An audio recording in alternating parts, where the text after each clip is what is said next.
मैं आपका दोस्त अंकित इंडियन पॉलिटिक्स क्लास में आपका स्वागत करता हूं स्टूडेंट। तो हम लोग फंडामेंटल राइट्स कर रहे थे। लास्ट क्लास में हमने राइट अगेंस्ट एक्सप्लॉयटेशन के आर्टिकल 23 एंड 24 कंप्लीट कर चुके हैं। तो आज मैं लेके आया हूं फ्रीडम ऑफ रिलीजन। क्या करेंगे स्टूडेंट आज? Freedom of religion. ये कहां तक होते हैं स्टूडेंट? Article 25, 26, 27 and 28। ये चार आर्टिकल पढ़ने हमको फ्रीडम ऑफ रिलीजन में। काफी इंपॉर्टेंट आर्टिकल है स्टूडेंट, तो ध्यान से समझना। कोई भी डाउट आए तो आप मेरे से कमेंट्स में पूछ लेना स्टूडेंट। तो आज आर्टिकल 25 शुरू करते हैं।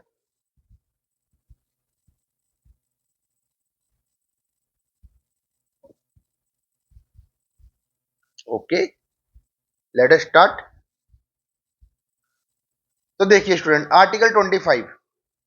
तो आर्टिकल मैंने बताया स्टूडेंट 25, 26, 27 और 28 किससे डील करता है? फ्रीडम ऑफ रिलीजन से। किससे डील करता है स्टूडेंट? Freedom of religion. ठीक है स्टूडेंट। तो ये आर्टिकल 25 देखिए स्टूडेंट ध्यान से। तो इसमें बात करी गई freedom of conscience and religion. अब कॉन्साइंस मतलब क्या होता है? इनर बिलीफ, आप क्या मानते हो। जैसे मान लो, आप जानते हैं स्टूडेंट्स इतना तो कि हमने अपने देश में मतलब इंडिया क्या है, हम बोल सकते हैं ना, India is a secular country. बोल सकते हैं student, India is a secular country. अब इंडिया एक सेकुलर कंट्री, तो इंडिया में बहुत सारे रिलीजन फॉलो किए जाते हैं। अलग अलग लोग अलग अलग रिलीजन फॉलो करते हैं। तो सबका अपना इनर बिलीफ है ना, कि कोई हिंदू है तो हिंदू में मान रहा है, कोई मुसलमान है तो वो मुसलमान में मान रहा है, मतलब मुस्लिम उसमें मान रहा है। सिख है तो सिख भी वैसे हिंदू की कैटेगरी में आते हैं, लेकिन उनका अलग होता है थोड़ा सा, रिचुअल्स वगैरह। तो सबके इनर बिलीफ होते हैं। सबसे खासियत क्या आर्टिकल 25 की? इंडिविजुअल फंडामेंटल राइट है। इंडिविजुअल, और देखो दो टाइप के फंडामेंटल राइट्स होते हैं। एक पर पर्सन पे लागू होता है, एक ग्रुप के ऊपर होता है। जैसे आर्टिकल 25 पढ़ रहे हैं अपन, वो इंडिविजुअल फंडामेंटल राइट है। क्या है वो? इंडिविजुअल, पर पर्सन पे लागू होगा वो। जबकि आर्टिकल 26 में नेक्स्ट क्लास में पढ़ाऊंगा, वो ग्रुप वाला देखेंगे अपन। वो पर्टिकुलर एक ग्रुप को डिनोट किया जाता है आर्टिकल 26। तो ये क्या है स्टूडेंट? एक इंडिविजुअल है।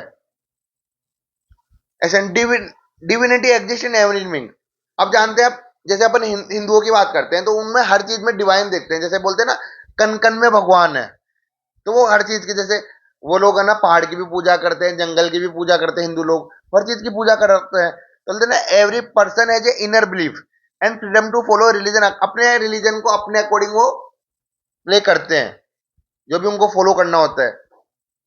अब ये देखिए स्टूडेंट, ये सबके लिए अवेलेबल है, सिटीजन और नॉन सिटीजन बोथ के लिए है ये। किस किस के लिए? सिटीजन एंड नॉन सिटीजन दोनों के लिए अवेलेबल है स्टूडेंट ये। अब इसमें चार पॉइंट आपको याद रखने हैं: conscience, profess, practice and propagate. ये ऐसे कैसे याद हो जाना चाहिए स्टूडेंट। तो पहला पॉइंट अपन क्या देख रहे हैं? Freedom of conscience. Believe in any religion और नॉन रिलीजन, मतलब आप किसी भी रिलीजन को फॉलो कर सकते हैं, मान सकते हैं, है ना। या फिर आप किसी भी रिलीजन को नहीं मानो, उसमें भी कोई प्रॉब्लम नहीं है। मतलब कुछ लोग होते हैं ना जो भगवान पे बिलीव नहीं करते हैं या अल्लाह पे बिलीव नहीं करते हैं, तो वो भी अलाउ है। मतलब कोई जबरदस्ती आपको ऐसा नहीं है कि आपको मानना ही है। और बाकी आप किसी भी धर्म को मानते हो तो आप मान सकते हो, उसमें कोई प्रॉब्लम नहीं है। प्रोफेस, मतलब उसके बारे में चीजें स्प्रेड कर सकते हैं, लोगों को बता सकते हैं। डिक्लेयर रिलीजन, अपने रिलीजन के बारे में डिक्लेयर मतलब कर सकते हैं हर चीज की, हमारा रिलीजन ऐसा है ना, हमारे रिलीजन में ये चीज होती है, आप उसको प्रोफेस कर सकते हैं। नेक्स्ट होता है प्रैक्टिस, कि आप कोई भी रिचुअल्स परफॉर्म कर सकते हैं, रिलीजियस एक्टिविटी परफॉर्म करते हैं। जैसे देखते हैं हिंदुओं के अंदर दिवाली मनाई जाती है, वहीं मुस्लिम के अंदर ईद बनाई जाती है, तो उनके लिए कानून बराबर है। वो अपनी दिवाली बनाएगा, ईद बनाएंगे, अलग अलग फेस्टिवल्स आते हैं, अपनी रिचुअल्स होती है। आज भी देखो रिचुअल्स में भी आप एक चीज नोटिस करना स्टूडेंट, कि हमारे देश इतनी बड़ी कंट्री है, इंडिया जो वास्ट कंट्री स्टूडेंट, तो हर स्टेट में अगर देखें तो रिचुअल चेंज हो जाते हैं प्रोग्राम्स के, सबके रीति रिवाज है ना। इनफैक्ट जो मैरिजेस होती है, मैरिजेस में भी देखना रूल रेगुलेशन सबके अलग अलग मिलेंगे आपको। तो प्रैक्टिस कर सकते हैं, कोई उस पर प्रॉब्लम नहीं है। प्रोपेगेट भी कर सकते हैं, स्प्रेड कर सकते हैं अपनी चीजों को, लेकिन किसी को जबरदस्ती कन्वर्जन नहीं करवा सकते। कन्वर्जन बोले तो क्या होता है स्टूडेंट, कि आप ऐसा नहीं है कि हिंदू है तो उसको मुस्लिम बना देंगे, मुस्लिम है तो उसको हिंदू बना देंगे। फोर्सली नहीं कर सकते। अगर वो चाहे तो खुद बन सकता है, लेकिन उसको फोर्स करके बनाया नहीं जाएगा। आप स्प्रेड कर सकते हैं, भैया हिंदू के ये फायदे हैं, मुसलमान के ये, उसमें ये होता है, आप अपनी बात रख सकते हैं, लेकिन जबरदस्ती आप उसको कन्वर्जन नहीं कर सकते हैं स्टूडेंट। समझ गए? नेक्स्ट, अब स्टूडेंट इसके अंदर भी कुछ रीजनेबल रेस्ट्रिक्शन देखो। मैंने बोला ना, फंडामेंटल राइट एब्सोल्यूट नहीं है, है ना। हर फंडामेंटल में राइट में कोई ना कोई रीजनेबल रेस्ट्रिक्शन मिलेगा। तो कोई भी फंडामेंटल राइट क्या है, इंडिविजुअल है, लेकिन परफेक्ट नहीं है, मतलब उसमें सामने रीजनेबल रेस्ट्रिक्शन है स्टूडेंट, कोई एब्सोल्यूट नहीं है, राइट इज नॉट एब्सोल्यूट।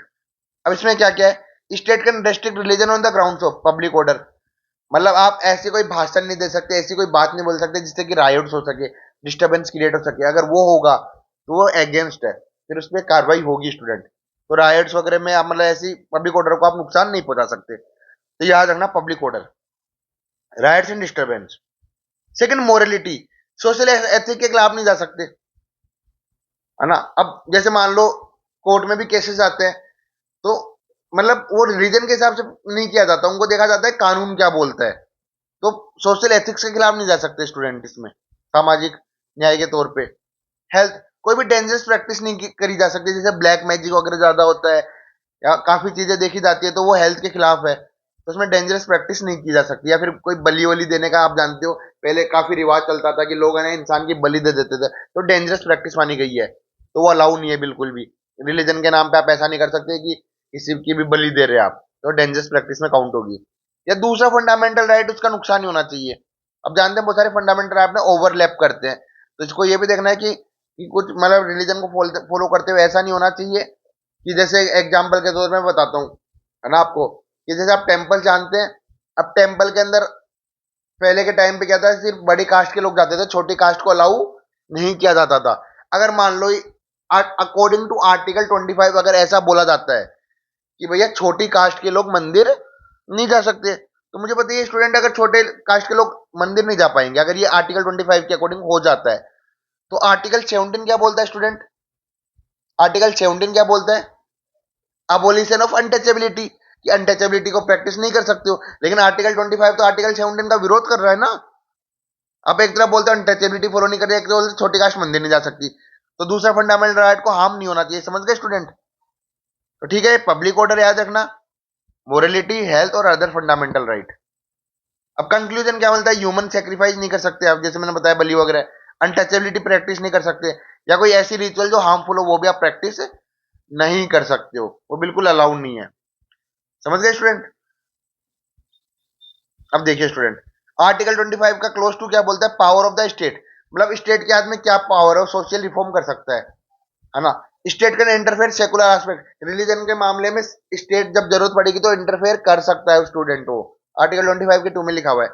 एक तो वो रेगुलेट कर सकता है इकोनॉमिक, फाइनेंशियल, पॉलिटिकल एक्टिविटी जो भी रिलीजन से जुड़ी हुई है, कौन कौन सी एक्टिविटी, इकोनॉमिकल, फाइनेंशियल और पॉलिटिकल एक्टिविटी रिलीजन से जुड़ी हुई है जो स्टूडेंट, वो हिंदू रिलीजन को खोल सकता है सारी क्लासेस के लिए, ऑल क्लासेस, जितनी भी डिप्रेस क्लास है, सोशल कास्ट मतलब छोटी कास्ट है उनके लिए सबको खोल सकता है, जैसे मैंने अभी बताया आपको, वरना तो आर्टिकल 17 का उल्लंघन हो जाएगा।